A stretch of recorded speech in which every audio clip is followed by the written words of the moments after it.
The music inside the wedding hall was loud enough to shake the crystal glasses on the tables, but the moment the black SUVs stopped outside, the entire atmosphere changed. People turned. Conversations slowed. Even the waiters paused. Kevin Adami frowned slightly as guests near the entrance began whispering to one another.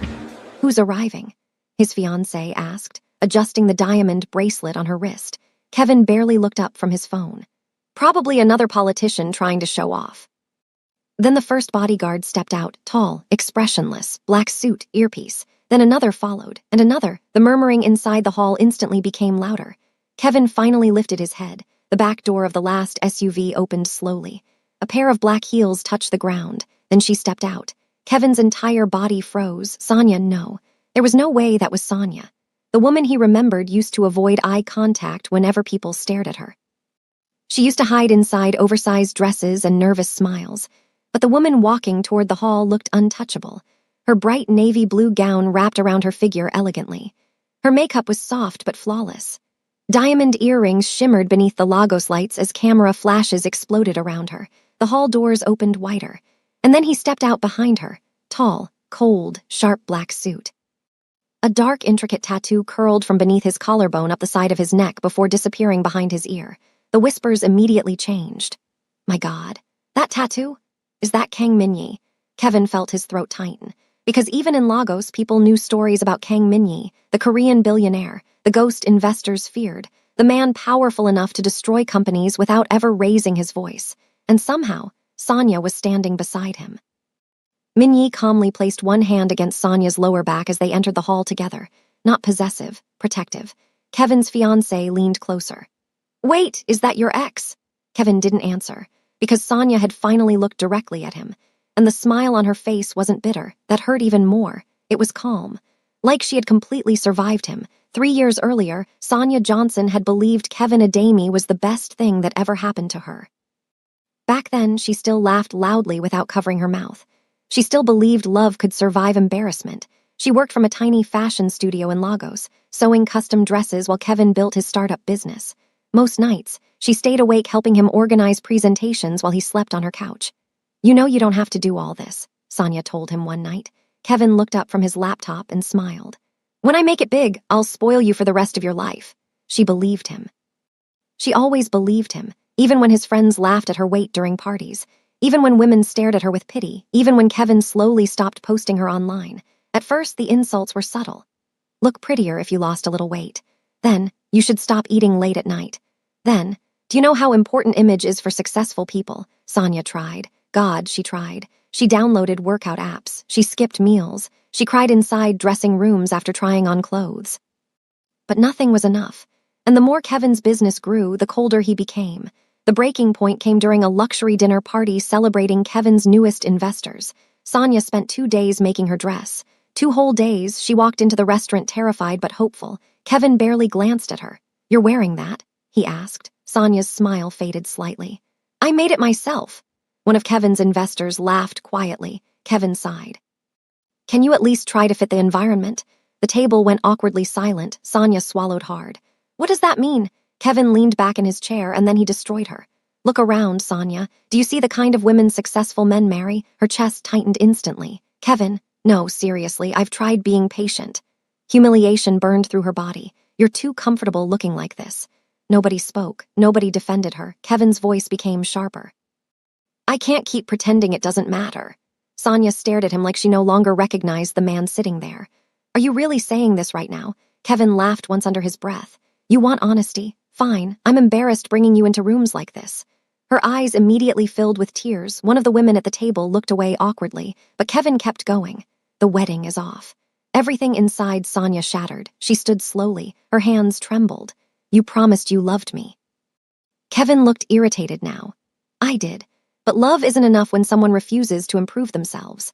That sentence followed Sonia for years. She ran out of the restaurant before anybody could see her fully break down. Rain poured heavily outside, cars rushed past, and Sonia cried so hard she could barely breathe. By the time she got home, social media clips from the dinner had already started spreading. People laughed. People mocked her. Strangers debated whether Kevin was wrong for leaving her.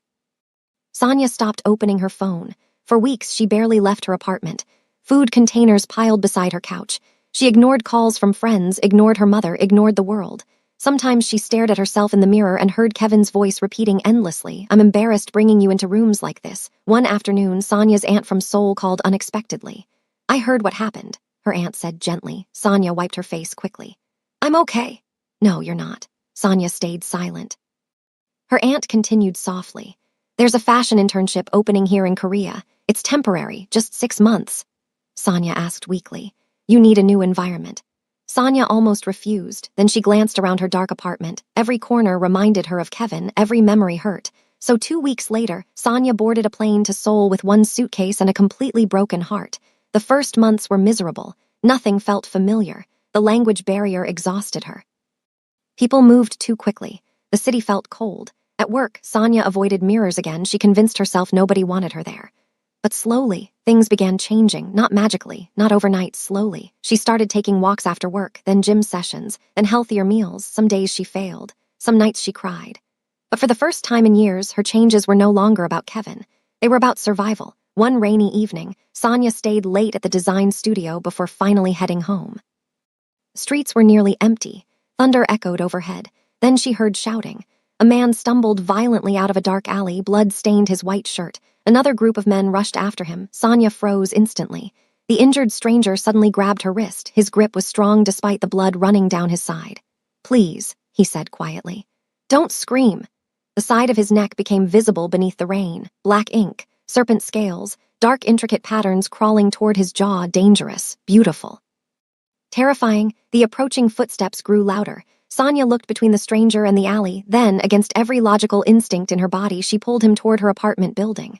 "Come on." Later, the stranger sat silently inside her tiny apartment while Sonia cleaned blood from his wounds. Neither of them spoke much. The tension felt strange, heavy. "You should go to a hospital," Sonia whispered. "No hospitals." His voice was calm, controlled, but his eyes looked exhausted. Sonia carefully wrapped the bandage around his ribs. That was when she noticed the tattoo properly. The serpent intertwined with dark flowers and geometric patterns. It stretched beneath his collar like something carved directly into his skin. "You keep staring at it," he said. Sonia looked away immediately. "Sorry." Most people get scared. She hesitated. "I think you already look tired enough without me acting afraid too." For the first time that night, the corner of his mouth moved slightly, almost a smile. The next morning, Sonia woke up alone. The stranger was gone. Only one thing remained, a black business card. No title, no company name, just a name, Kang Min-yi, and a phone number. Sonia almost forgot about him until 3 days later, a black luxury car stopped outside her workplace. Employees immediately rushed toward the windows. "Oh my God. That's him." "Min-yi is here." Sonia frowned slightly. Then Min-yi stepped out, perfect black suit, expression cold, tattoo partially hidden beneath his collar. Every employee bowed slightly as he walked inside. Sonia stared in confusion. Her manager nearly panicked. "Mr. Kang, welcome." Min-yi ignored everyone else. His eyes locked directly onto Sonia. "You left before I could thank you." Entire room became silent. Sonia suddenly understood this wasn't just some businessman. This man terrified people. Min-yi stepped closer. "You saved my life." Sonia lowered her voice immediately. "What exactly do you—" Dangerous calm entered his eyes. Nothing simple. Sonia should have stayed away from him after that. Every instinct warned her to. But Min-yi kept appearing in her life. Sometimes a car waited outside her office after work. Sometimes expensive meals arrived anonymously. Sometimes security guards suddenly appeared near her apartment whenever she walked home late. At first, it frightened her. Then slowly, it didn't. Because Min-yi never demanded anything from her. He simply watched, quietly, carefully. Like he was trying to understand someone he had never met before. One evening, Sonia finally confronted him. They sat across from each other inside a private rooftop restaurant overlooking Seoul's glittering skyline. "You keep doing things for me," Sonia said carefully. Min-yi swirled the drink in his glass without looking up. "You saved my life." "That doesn't explain this." His eyes finally lifted toward her. "You didn't ask who I was before helping me." Sonia shrugged slightly. "You were bleeding." Most people would have run. Not most people either. For a moment, silence settled between them. Then Min-yi leaned back slightly. "You're the first person in years who looked at me without wanting something." Sonia looked away first, because the honesty in his voice felt too real. As weeks passed, Seoul slowly became less lonely. Min-yi began taking her to places she never imagined seeing. Luxury galleries, private rooftop dinners, quiet streets glowing with neon lights, designer studios. Yet strangely, the moments Sonia loved most were the simplest ones. Late-night convenience store walks, coffee during rainy mornings, the rare moments Minyi relaxed enough to smile. Those smiles always shocked her, because they transformed him completely. One night they sat together beside the Han River while cold wind moved softly across the water. Sonia glanced toward the tattoo disappearing beneath Minyi's collar. "Does it mean something?" she asked. Minyi looked ahead quietly. "The serpent," she nodded. "It represents survival." Sonia hesitated. "The flowers." His expression darkened slightly. "People I lost." Something painful moved behind his eyes. Sonia realized then that beneath all the power and fear surrounding him, Minyi carried grief everywhere. Without thinking, she reached out carefully and touched the edge of the tattoo near his neck. Minyi immediately went still. Her fingers were warm against his skin. "Did it hurt?" Sonia asked softly. His eyes locked onto hers. "Not as much as losing people I loved." The tension between them changed after that, not suddenly, not dramatically, but undeniably. Minyi began opening up more very slowly. He told her about growing up inside violence, about betrayal, about becoming dangerous because weakness got people killed. Sonia listened without judging him, and somehow that terrified him more than enemies ever had, because he was beginning to care about her deeply. One evening, Sonia arrived home exhausted after work and found Minyi sitting inside her apartment. "How did you even get in here?" she asked. "You gave me the spare key 3 weeks ago." "Oh," looked up from the couch. "You forgot?" Sonia laughed softly for the first time in days. "I've had a stressful week." Minyi studied her face carefully. "What happened?" Sonia hesitated before speaking. "There's this fashion event next month. Big investors, big designers. My boss wants me involved." "That's good news." "It means cameras, attention, people judging how I look." Minyi's jaw tightened slightly. "Sonia." She looked down. "What if people still see me the way Kevin did?" The room became quiet. Minyi stood slowly and walked toward her. His presence alone always changed the air around her. He stopped directly in front of her. "You want to know what I see when I look at you?" Sonia swallowed hard. "I see someone who survived being destroyed by people too blind to recognize her worth." Her eyes immediately filled with tears. Minyi lifted her chin gently. "You were never hard to love." That sentence broke something inside her, not painfully, healingly. And before Sonia fully realized what was happening, Minyi kissed her, slow, careful, like he was terrified she might disappear. Sonia kissed him back instantly. For the first time in years, she didn't feel ashamed of herself. Months passed. Sonia's confidence transformed completely. Not because she became thinner, not because she looked different. Because she finally stopped hating herself. Her designs began gaining attention across Seoul. Fashion blogs posted her work. Luxury brands reached out. And every time success found her, Minyi supported her quietly from the background, never controlling, never possessive, just present. But danger still followed him. One night, Sonia attended a private corporate dinner with Minyi. The room overflowed with wealthy businessmen pretending not to fear him. Sonia noticed how everybody watched Minyi carefully. Like one wrong sentence could ruin lives. During dinner, one executive glanced toward Sonia dismissively. "This is the woman distracting Mr. Kang lately." The table went still.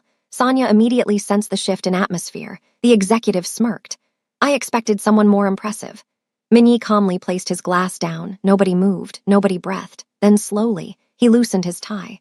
The dark serpent tattoo became fully visible along his neck. The executive's confidence disappeared instantly. Minyi's voice stayed calm. "You're still talking." Terrifying silence. The executive immediately lowered his head. "My apologies, Mr. Kang." Sonia stared at Minyi differently after that, not because she feared him, because she realized how much control he constantly exercised. A man with that much power could destroy anyone impulsively. But around her, he chose gentleness. Later that night, Sonia confronted him inside the car. "You scared everybody back there." Minyi looked outside the window. They were already scared. "You know what I mean." Finally looked at her. "That man insulted you." Sonia crossed her arms. "You can't threaten everyone who says something rude." A faint smirk touched Minyi's lips. "Yes, I can." Sonia rolled her eyes, then unexpectedly both of them laughed. It was small, soft, but real. And in that moment, Sonia realized she had fallen completely in love with him. A year later, Sonia's younger sister called from Lagos crying. "Mama's been asking about you every day," her sister whispered. Sonia sat quietly beside the large apartment windows overlooking Seoul. "I know. She wants you home for my wedding." Sonia's chest tightened immediately, because Kevin would be there. Everybody important in Lagos would be there. All the people who watched her humiliation online. Her sister lowered her voice. "Come home." The call ended. Sonia stayed silent for a long time. Minyi walked into the room quietly. "You're thinking too loudly." Sonia looked up weakly. "Sister wants me in Lagos for her wedding." And she laughed nervously. "And Kevin will be there." Minyi's expression didn't change, but something dangerous entered his eyes. The ex-boyfriend. Sonia nodded slowly. "I don't know if I'm ready for that." Minyi walked toward her calmly, then he held out his hand. "Then we go together." Wedding venue in Lagos looked like something pulled from a billionaire's fantasy. Golden chandeliers glowed above hundreds of guests, while expensive perfume and live music filled the massive hall. Kevin adjusted his suit for what felt like the 100th time that evening. His fiancée, Vanessa, leaned closer with a fake smile. "You've barely spoken to me all night." Kevin forced a smile. "I'm handling guests." The truth was simpler. His business was collapsing. 3 investors had quietly withdrawn during the past month. Debt continued growing, and Vanessa only became affectionate whenever money was involved. Sometimes Kevin caught himself thinking about Sonia, not because he believed he still loved her, at least that's what he told himself, but because nobody had ever cared about him the way she did. Vanessa touched his arm again. "Relax. You look stressed." Kevin opened his mouth to respond, then the music inside the hall slowly faded. Guests turned toward the entrance, and Kevin felt his stomach drop. The convoy outside had arrived. The doors opened. Sonia stepped inside beside Kang Minyi. Everything around Kevin became blurry for a second, because no amount of imagination could have prepared him for the woman standing in front of him. Sonia moved differently now, confident, elegant, like she no longer carried the weight of everybody's opinions on her shoulders, and Minyi beside her looked terrifyingly calm. The serpent tattoo curled darkly against his neck beneath the lights. Guests immediately lowered their voices. Some even stepped aside instinctively. Vanessa frowned. "Why is everybody acting weird?" One businessman nearby answered nervously. "That's Kang Minyi." Vanessa blinked. "The Korean billionaire." The businessman lowered his voice. "Not just billionaire." Kevin's chest tightened painfully. Because Sonia looked happy, actually happy, not pretending, not forcing smiles, happy. And somehow that hurt worse than if she had come back angry. Sonia noticed him standing across the room. Their eyes met. For one dangerous second, old memories slammed into her chest. The restaurant, the humiliation, the laughter. But then Minyi's hand rested gently against her back, grounding her, reminding her she wasn't that broken girl anymore. "You okay?" he asked quietly. Sonia nodded slowly. "I am now." Kevin finally forced himself to approach them. Vanessa followed immediately. "Anya," Kevin said carefully. Hearing her name in his voice again felt strange, distant, like another lifetime. "You look," he struggled to finish the sentence. Sonia saved him. "Different?" Kevin laughed awkwardly. "Yeah." Minyi's expression remained unreadable. Kevin extended his hand nervously. "Kang Minyi, it's an honor." Minyi glanced briefly at the hand, then slowly shook it. His grip was calm, controlled, but Kevin still felt intimidated instantly. Vanessa smiled brightly. "We've heard so much about you." Minyi finally looked at her. "I doubt that." Vanessa's smile faded slightly. Sonia nearly laughed. The tension became unbearable quickly. Kevin cleared his throat. "So you live in Korea now?" Sonia nodded. "I do. Things are going well." Before Sonia could answer, another guest approached Minyi nervously. "Mr. Kang, welcome to Lagos." Minyi gave a slight nod. The man immediately shook his hand respectfully. Then another businessman approached. Then another. Kevin watched the entire thing in silence. People treated Minyi like royalty, and Sonia stood beside him naturally, like she belonged there. For the first time in years, Kevin felt small. Later that evening, Sonia stepped onto the balcony outside the hall to breathe.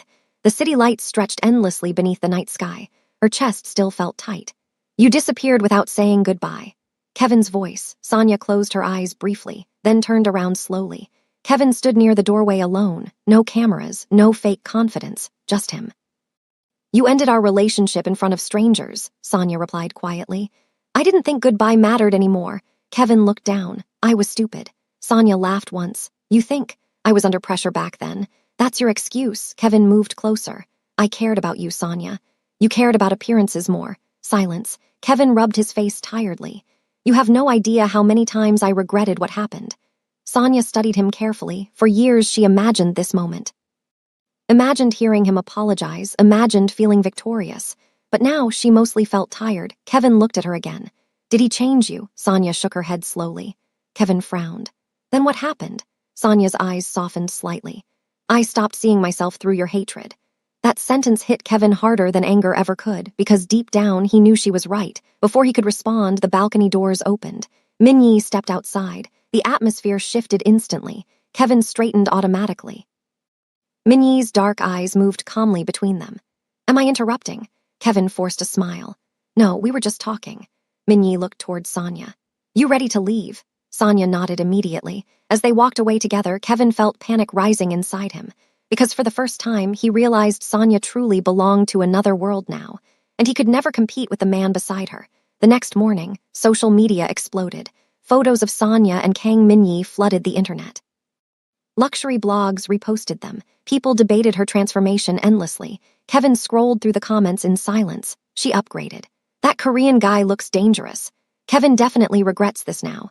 Stormed into the room angrily. Are you seriously reading articles about your ex? Kevin locked his phone immediately. You're overreacting.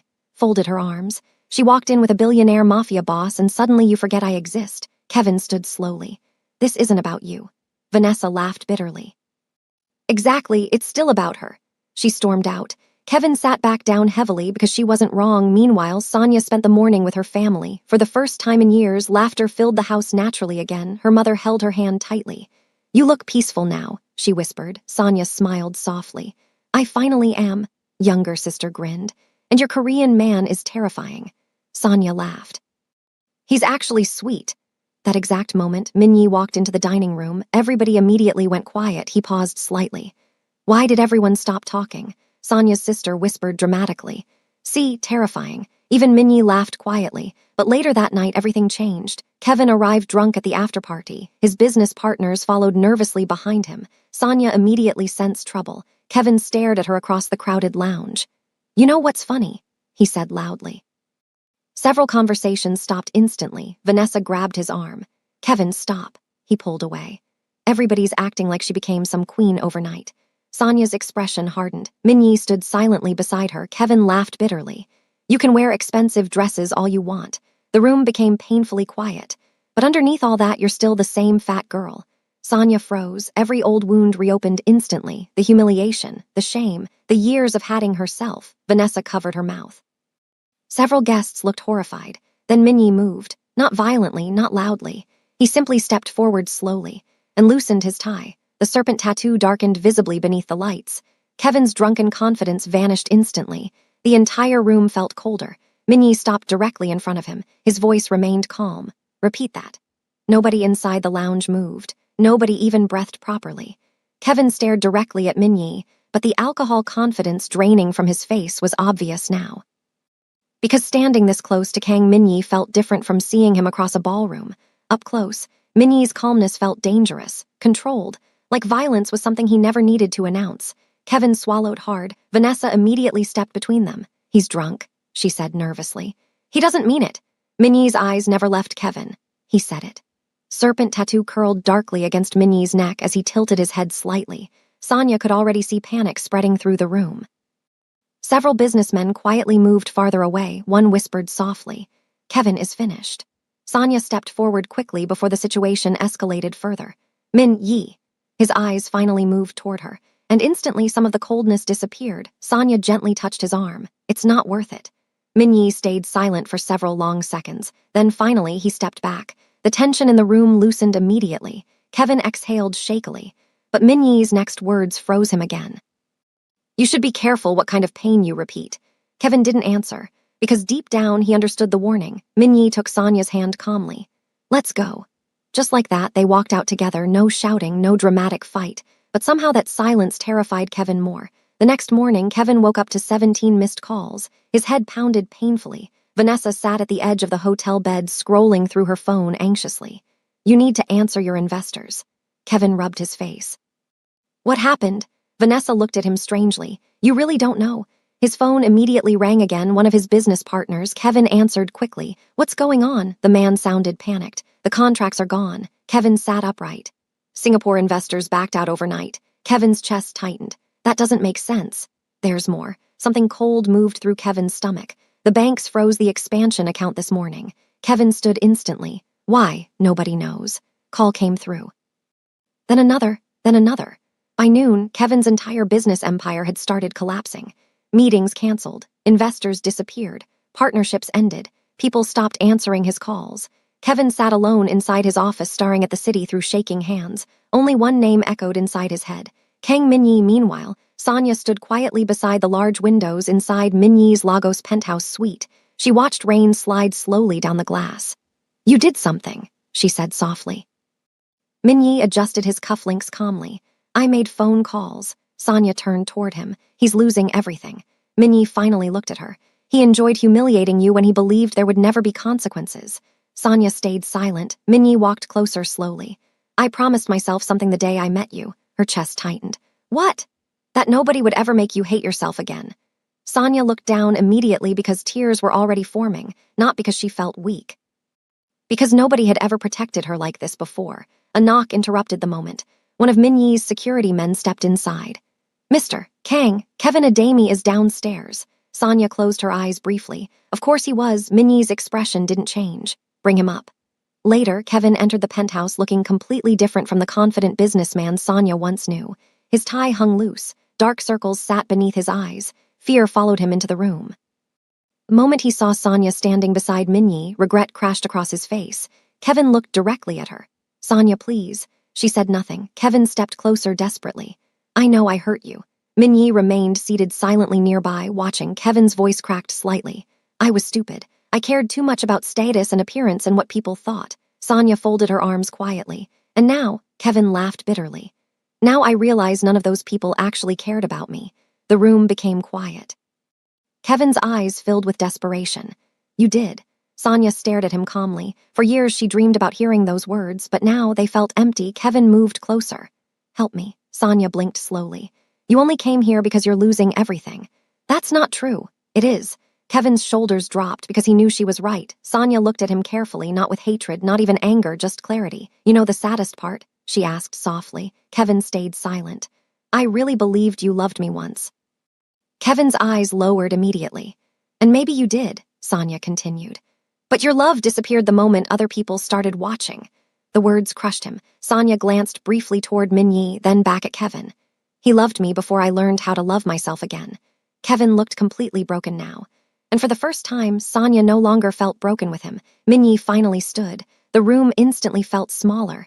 Kevin looked toward him nervously. Minyi's voice remained calm. "You embarrassed her publicly." Kevin swallowed hard. "You made her believe she was difficult to love." Kevin lowered his head. Minyi adjusted his sleeve slowly. "The greatest punishment for men like you is simple." His dark eyes lifted. "You live long enough to watch the woman you destroyed become unreachable." Heavy silence. Kevin looked toward Sonia one final time, but her expression never changed, because the version of herself that once begged for his validation no longer existed. Finally, Kevin turned and walked out slowly, completely alone. Hours later, Sonia stood beside Minyi at the private airport. The massive jet waited beneath the dark Lagos sky while security guards loaded luggage nearby. Warm wind moved softly through Sonia's hair. She stared quietly at the city one last time. The same city where she once cried herself to sleep believing she would never be enough. Minyi stepped beside her. "Regrets?" he asked softly. Sonia smiled slowly. For the first time in years, the smile reached her eyes completely. "Only that I didn't leave sooner." Minyi's hand slid gently into hers, and together they boarded the jet. Far below the runway lights, Lagos continued glowing endlessly into the night. But Sonia no longer felt trapped there, because she finally understood something Kevin never did. Her worth had never depended on who chose her. The jet engines roared to life. And as the aircraft disappeared into the dark sky beside the man who loved her without conditions, Sonia felt something she hadn't felt in years. Peace. If you enjoyed this story, don't forget to like the video, subscribe to the channel, and comment below telling us what you would have done if you were Sonia.